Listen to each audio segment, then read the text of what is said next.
কি সাবু কি করো? এটা এখন হচ্ছে বেলে মাছ রান্না করব। তো এইগুলো এখন হচ্ছে আমি ভেজে নিব বেলে মাছগুলো। এটা বেলে মাছ ম্যারিনেট করা শেষ, এখন আমি হচ্ছে ভেজে নিব। তো এই তো বেলে মাছগুলো আমি দিয়ে দিলাম এক করে। তো বেলে মাছগুলো ভেজে নিচ্ছে সাবু। সম্পূর্ণ রেসিপিটি আপনাদের দেখাচ্ছি কিভাবে বেলে মাছটি ভুনা করবে সাবু।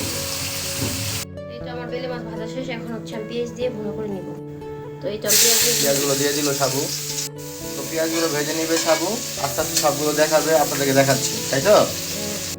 দিয়ে দিলাম কাঁচামরিচ। এখন দিয়ে দিবে আদা রসুন বাটা, এখন দিয়ে টমেটোগুলো দিলাম দিচ্ছে। টমেটো। এখন দিয়ে দিব হলুদ ফাঁকি আর মরিচ ফাঁকি। এখন দিয়ে দিব লবণ। মশলাটা কষানো শেষ, এখন আমি পরিমাণ মতো ঝোলের পানি দিয়ে দিব। তো এখন আমি মাছগুলো দিয়ে দিব। বেলে মাছগুলো দিয়ে দিবে, ভাজা বেলে মাছগুলো দিয়ে দিচ্ছে, বোনা যেতে হবে।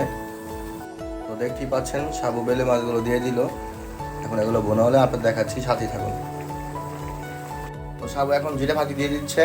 দেখতেই পাচ্ছেন প্রায় শেষের দিকে আমাদের বোনাটা। এখন ধনিয়া পাতাও দিয়ে দিব। তো দিয়ে দিচ্ছে ধনিয়া পাতা, দেখতেই পাচ্ছেন ধনিয়া পাতা দিয়ে দিল, সুন্দর কালার এসেছে। এই তো আমার রান্নাটি শেষ, এখন হচ্ছে আমি একটা বাটিতে এটা সুন্দরভাবে ঢেলে নিব। আর সবাই লাইক কমেন্ট শেয়ার করে দিবেন এবং সবাই আমাদের সাথেই থাকুন, এরকম সুন্দর সুন্দর ব্লগ আরও আসবে।